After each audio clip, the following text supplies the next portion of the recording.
Hi friends, welcome to प्यारा India. Friend, जैसा कि आप लोगों को पता है कि रेलवे के द्वारा पारामेडिकल भर्ती 2024 का नोटिफिकेशन जारी कर दिया गया है, जिसकी जानकारी हम आप लोग को पहले भी वीडियो के माध्यम से दे चुके हैं, जिसमें आप लोग को हम बताए थे कि विभिन्न पदों पर बहाली आने वाली है। जैसे कि नर्सिंग सुपरिटेंडेंट हो गया, लैब टेक्नीशियन हो गया, एक्सरे टेक्नीशियन हो गया, फार्मासिस्ट हो गया, डाइटिशियन हो गया, डायलिसिस टेक्नीशियन हो गया। इसके अलावा बहुत सारे पदे हैं जिस पे बहाली आने वाली है, जिसमें सबसे ज़्यादा जो सीट है नर्सिंग सुपरिटेंडेंट के पद पे है। पहले ये बहाली जो है स्टाफ नर्स करके आता था, मगर इस बार इसका नाम चेंज कर दिया गया है, नर्सिंग सुपरिटेंडेंट कर दिया गया है। मगर जो भी एलिजिबिलिटी कैटेगरी है, जो भी सैलरी है, सब पहले की तरह सेम है जब 2019 में बहाली लास्ट टाइम आया हुआ था। इसकी इन्फॉर्मेशन हम पहले भी आप लोगों को दे चुके हैं। तो यहाँ पे जो नया जो बहाली आया है, जैसे कि आप लोग देख सकते हैं, CN नंबर 424 से ये बहाली पैरामेडिकल का आया हुआ है। तो इसमें सारी जानकारी आप लोग को दी गई है, जितने भी पदों पर बहाली आई है उसके लिए कौन से लोग एलिजिबल हैं, यानी कि कौन से आप कोर्स किए हैं तो आप फॉर्म को फिलअप कर सकते हैं। इसके साथ ही आपकी सैलरी क्या होने वाली है, आपकी चयन प्रक्रिया किस तरह से होगी, तो कंप्यूटर बेस्ड एग्जाम होगा तो उसका सिलेबस क्या होने वाला है, इन सभी चीज़ों की जानकारी, जो चीज़ें इंपॉर्टेंट है आपके लिए, हम यहाँ पे बताने वाले हैं। जैसा कि आप लोग देख सकते हैं, ये 40 पेज का नोटिस है, जिसमें बहुत सारे बातें दी गई हैं, मगर जो भी आप लोग के लिए इंपॉर्टेंस है उस सब चीज़ों को हम बताते चलेंगे। तो सबसे पहले यहाँ पे देखेंगे कि आप लोग का फॉर्म अप्लाई होना कब शुरू होगा। तो यहाँ पे डेट दिया गया है 17 अगस्त 2024 से फॉर्म अप्लाई होना शुरू हो जाएगा, जिसका लास्ट डेट रखा गया है 16 सितंबर 2024 तक। आप फॉर्म को फिलअप कर सकते हैं, 1 महीने के समय आप लोग को दिए जाएंगे। उसके बाद अगर आपके फॉर्म में किसी तरह के मिस्टेक हो जाते हैं तो उसमें आप लोग चेंजिंग कर सकते हैं 17 सितंबर से लेकर आप 26 सितंबर के बीच। इसके लिए आप लोग को फ़ी भी जमा करना होगा अगर आपने फॉर्म फिलअप में अगर किसी तरह का मिस्टेक करते हैं। अब देखिए, यहाँ पर बहुत सारे पद हैं जिसके बारे में हम आप लोग को बता चुके हैं। समय मिलेगा तो हम आप लोग को वीडियो धीरे धीरे करके सारे पदों पर लाएंगे। हम भी एक स्टूडेंट हैं तो मेरे पास समय जब भी रहता है तो जहाँ तक कोशिश करते हैं आप लोग को सही और चीज़ों की गाइडेंस करने के लिए, जो बातें सही होती है उसको न्यूज़ के माध्यम से आप लोग को बताने की कोशिश करते हैं वीडियो के माध्यम से। तो यहाँ पे देखेंगे दिया गया है नर्सिंग सुपरिटेंडेंट का पद, ये जो लेवल है 7 है। तो यहाँ पर आप लोग की सैलरी बहुत ही अच्छा खासा बनने वाली है। अगर हम बात करें मिनिमम सैलरी जो है आप लोग की 75,000 प्लस होने वाली है। तो यहाँ पर सैलरी बहुत ही अच्छा खासा है। और ये जो है यहाँ पे मेडिकल स्टैंडर्ड जो है C1 है। तो यहाँ पे ज़्यादा आप लोग को मेडिकल टेस्ट नहीं होगा, सिंपल सा आपका मेडिकल टेस्ट किया जाता है।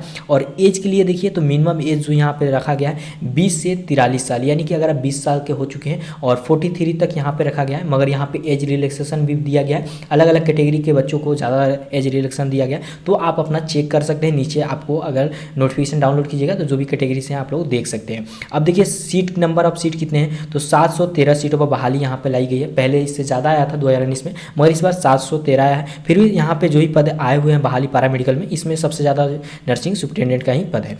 अब इसके नीचे हम आएंगे, जो भी चीज़ें आप लोगों के लिए इंपॉर्टेंट है वही सारा चीज़ हम बताएंगे। यहाँ पे एज लिमिटेशन कहाँ से गणना किया जाता, तो यहाँ पे 1/1/2025 तक का लिमिटेशन यहाँ पे रखा गया है। यहाँ तक आपका, इससे आप लोग का चेकअप किया जाएगा, ठीक है, डेट ऑफ। अब यहाँ पे आप लोग देख सकते हैं मेडिकल स्टैंडर्ड की जांच किस तरह से की जाएगी। तो आप लोग का C1 था, तो C1 में फिजिकली आपको फिट होना चाहिए। और उसके साथ ही आपका यहाँ पे विजन के लिए बोला गया है। अगर आपका विजन अगर जो भी है तो आप यहाँ पे चेक कर सकते हैं। 6/12 6/80 होना चाहिए विदाउट ग्लास आपका। तो यहाँ पे सबसे नॉर्मल रखा गया। और नियर विजन यहाँ पे 0.6 से 0 विथ ग्लास होना चाहिए। तो ये सारा चीज़ आप लोग देख सकते हैं। उसके बाद यहाँ पे सिटीजन की बात की जाए तो आप बस इंडियन होना चाहिए। आप इंडियन हैं तो आप फॉर्म को फिलअप कर सकते हैं, ठीक है। और यहाँ पे नेपाल और भूटान वाले बच्चों को भी यहाँ पे एलिजिबल रखा गया है। यहाँ के ये भी लोग यहाँ पे फॉर्म को फिलअप से कर सकते हैं। इसके अलावा अदर देश के भी लोगों को यहाँ पे रखा गया है फॉर्म फिलअप करने के लिए, ठीक है।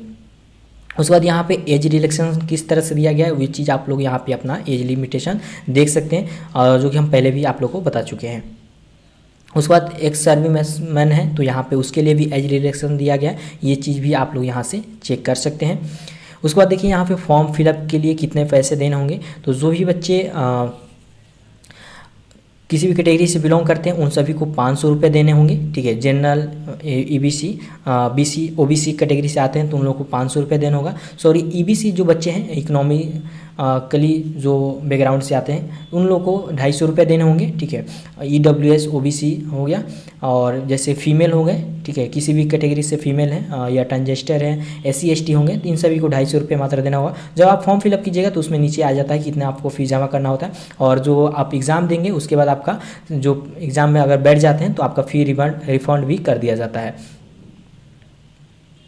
अब फ्रेंड आप यहाँ पे देख सकते हैं कि जो आपका एग्ज़ाम होने वाला है और उसका सिलेबस क्या होने वाला है। तो आपका कंप्यूटर बेस्ड एग्जाम होगा, आप लोग को पहले ही बता दिए हैं, आप लोग को कंप्यूटर पे एग्जाम देना होगा। 90 मिनट का समय मिलेगा, 100 क्वेश्चन रहेंगे, ठीक है। और जो भी बच्चे DQ कैटेगरी से आते हैं उन लोग को 120 मिनट का समय दिया जाएगा। फिजिकल कैंडिडेट जो होते हैं उन लोगों को 120 मिनट का समय दिया जाएगा। अब यहाँ पे देखिए किस कैटेगरी से कितने क्वेश्चन पूछे जाएंगे। तो यहाँ पर देखिए प्रोफेशनल एबिलिटी दिया गया है, यानी कि जो भी आप कोर्स के लिए फॉर्म भरेंगे, तो जैसे कि इस वीडियो में हम आप लोग को बता रहे हैं नर्सिंग सुपरिटेंडेंट पद के लिए, तो यहाँ पे नर्सिंग का जो सिलेबस होता है फर्स्ट ईयर से लेकर सेकेंड ईयर तक, आगे हम आप लोगों को पूरा सिलेबस दिखाएंगे कि कौन कौन से टॉपिक्स में आप लोग क्वेश्चन पूछे जाते हैं। तो यहाँ पे आपके प्रोफेशनल एबिलिटी से 70 क्वेश्चन रहेंगे 70 नंबर का, ठीक है। उसके बाद 30 नंबर जो होते हैं जनरल से आते हैं, तो 30 नंबर में जनरल अवेयरनेस यानी कि GK से आप लोग को 10 सवाल रहेंगे 10 नंबर का। फिर आपको जनरल अरिथमेटिक, जनरल इंटेलिजेंट यानी कि आपके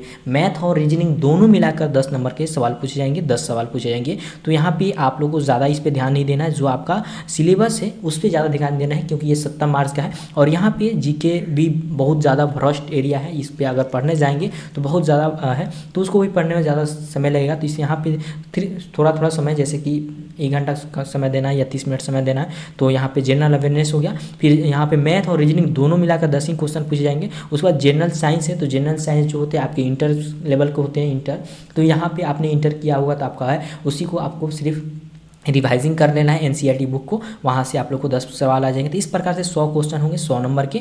टाइमिंग कितना रहेगा, तो 90 मिनट का समय रहेगा, और सिर्फ एक ही एग्ज़ाम आप लोग को पास करना है। इस एग्ज़ाम पास कीजिएगा, उसका मेडिकल सर्टिफिकेट आपका मेडिकल जांच होगा, उसके बाद आप लोग का जॉब हो जाएगा। तो यहाँ पे इस चीज़ को ध्यान रखना है। और एक बात ध्यान रखना है कि यहाँ पे निगेटिव मार्किंग भी रखा गया, 1/3 आपका निगेटिव मार्किंग है, यानी अगर आपने 3 सवाल गलत किए तो आपने जो 1 सवाल सही किया था उसका मार्क्स कट जाएगा। तो यहाँ पे आप लोगों को क्वेश्चन जो है ज़्यादा निगेटिव नहीं लेना है, जो क्वेश्चन आता है उसी को बनाना है, ठीक है। उसके बाद यहाँ पे मिनिमम क्वालिफिकेशन के बारे में भी रखा गया है, इतना मार्क्स आप लोग को चाहिए अगर पास होना है तो, मगर ये आपका मिनिमम है। यहाँ पे मैक्सिमम जितना अच्छा लाइएगा वही कटअप आपको लोग का तैयार होता है, तो कोशिश करें ज़्यादा से ज़्यादा मैक्सिमम आपका नंबर आए, ठीक है। उसके बाद नॉर्मलाइजेशन होता है, क्योंकि नॉर्मलाइजेशन का प्रोसेस होता है कि आप लोग का एग्ज़ाम जो होता है अलग अलग शिफ्ट में होता है, ज़्यादा बच्चे फॉर्म फिलअप करते हैं, तो इसलिए यहाँ पे नॉर्मलाइजेशन का भी रूल अपनाया जाता है, जिसका किस प्रकार से नॉर्मलाइजेशन किया जाएगा ये चीज़ यहाँ पे फार्मूला दिया गया है, तो ये आप लोग देख सकते हैं।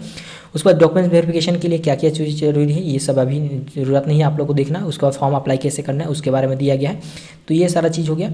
और देख सकते हैं किसकी वेबसाइट के माध्यम से कहाँ कहाँ पर बहालिया है, तो ये सारा आपका देख सकते हैं। यहाँ पे आपका वेबसाइट मिल जाएगा, ये सब वेबसाइट से भी जाकर आप लोग फॉर्म को फिलअप कर सकते हैं।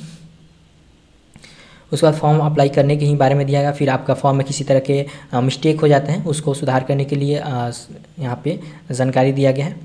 उसके बाद आपका ईमेल आईडी पे मैसेज भी जाता है, आपका जो एग्ज़ाम सेंटर है वो डाउनलोड किस तरह से करना है उसके बारे में दिया गया है। तो ये सभी अभी इम्पोर्टेंट नहीं है, हम आगे चलते हैं। अब आ जाता है मेन क्या है आपका एलिजिबिलिटी, यानी कि आपने कौन सा कोर्स किया है। सिंपल वे में आप लोग यहाँ बताएंगे कि आप लोग एलिजिबल हैं नर्सिंग सुपरिटेंडेंट के लिए। तो यहाँ पे सबसे पहले देख सकते हैं नर्सिंग सुपरिटेंडेंट पोस्ट का नाम लिखा गया है। इसके बाद यहाँ पे पे लेवल जो है आप लोग पहले बता चुके हैं 7 है, यानी कि 75,000 प्लस सैलरी होने वाली है। और मिनिमम यहाँ देखिए पे जो होता है 44,900 है, मगर इसमें बहुत सारे और भी जो है चीज़ें इंक्लूड होती हैं, इससे सैलरी आप लोग का बढ़ जाता है, ठीक है। अब यहाँ पे एज के बारे में भी बता दिए हैं, मेडिकल स्टैंडर्ड भी बता दिए हैं। अब मेन है आप लोग का मिनिमम एजुकेशन क्वालिफिकेशन क्या होना चाहिए। तो सबसे पहले यहाँ पे देखिए दिया गया है GNM, यानी 3 साल के अगर आपने GNM कोर्स किया हुआ है तो आप लोग एलिजिबल हैं। मगर इसके साथ यहाँ पे देखिए दिया गया है कि रजिस्टर्ड नर्स होना चाहिए, ठीक है। तो अगर आपने GNM किया है, अगर रजिस्टर्ड नर्स हैं तो आप फॉर्म को फिलअप कर सकते हैं, अगर अदर स्टेट से हैं। अगर आपने उसके अलावा यहाँ पे और में किया गया other institute required by Indian nursing council. अगर आपने इंडियन नर्सिंग काउंसिल से जीएनएम किया है तो आपको रजिस्ट्रेशन की ज़रूरत नहीं है, आप लोग एलिजिबल हैं। या अगर अदर स्टेट से हैं तो यहाँ पे आप लोग का रजिस्टर्ड नर्स होना चाहिए। तो देखिए यहाँ पे क्लियर करके कर दिया है, सर्टिफिकेट एज रजिस्टर्ड नर्स होना चाहिए, मिडवाइफरी हैविंग पास 3 ईयर्स कोर्सेज, ठीक है। अब उसके अलावा अगर आपके पास जीएनएम कोर्स नहीं है तो यहाँ पे अगर आपने बीएससी नर्सिंग भी किया है, देखिए और में करके दिया गया बीएससी नर्सिंग, तो यहाँ पे बीएससी नर्सिंग के लिए कोई भी कैटेगरी नहीं रखा गया। यानी अगर आपने सिंपल से बीएससी नर्सिंग अभी पास आउट हो चुके हैं, अगर आपके पास रजिस्टर्ड नर्स नहीं भी है तो आप फॉर्म को फिलअप कर सकते हैं, आप लोग एलिजिबल हैं इस फॉर्म को फिलअप करने के लिए। तो जैसे सिंपल से सिर्फ बीएससी नर्सिंग कह दिया गया है, तो इसलिए यहाँ पे पूरा क्लियर है कि सिर्फ आप लोगों को बीएससी नर्सिंग होना चाहिए। यहाँ पे रजिस्टर्ड नहीं होना चाहिए, एक्सपीरियंस भी नहीं मांगा गया है। तो यहाँ पे ना जीएनएम से एक्सपीरियंस मांगा गया है, ना ही बीएससी नर्सिंग से मांगा गया है। अब एक बात होता है कि बहुत से बच्चे जो है एएनएम कोर्स करते हैं, जो कि 2 साल का एएनएम कोर्स भी होता है, तो वो कमेंट करते हैं क्या हम एलिजिबल हैं। तो यहाँ पे क्लियर कर देते हैं कि एएनएम वाले बच्चे एलिजिबल नहीं है। अगर आपने एएनएम के बाद अगर आपने जीएनएम कोर्स किया है तो भी आप एलिजिबल हैं। जैसे कि यहाँ पे नीचे जो है नोट में दिया गया है, ये सारा चीज़ें बातें दी गई हैं कि अगर आपने एएनएम किया हुआ है तो इसके अलावा अगर आपने जीएनएम या बीएससी नर्सिंग किए हुए हैं तो आप एलिजिबल हैं। मगर यहाँ पे कुछ कंडीशन रखा गया है, ये कंडीशन पूरा क्लियर ही करके नहीं बताया गया, मगर बस इतना समझ में लीजिए कि अगर आपने एएनएम किया इसके बाद जीएनएम किया तभी आप एलिजिबल हैं, सिर्फ एएनएम किए हैं तो एलिजिबल नहीं है। तो ये हो गया आप लोग का एजुकेशन क्वालिफिकेशन क्या था, ये हम आप लोग को बता दिए हैं। अब आते हैं मेन आप लोग का सिलेबस, जो कि सिलेबस में आप लोग को पता है कि 17 मार्च का जो है आप लोग का नर्सिंग इंक्लूडिंग जो आपका प्रोफेशनल है उससे आपके सवाल पूछे जाएंगे। तो देखिए कौन कौन से टॉपिक से आप लोग को क्वेश्चन पूछे जाएंगे वो चीज़ देख लेते हैं।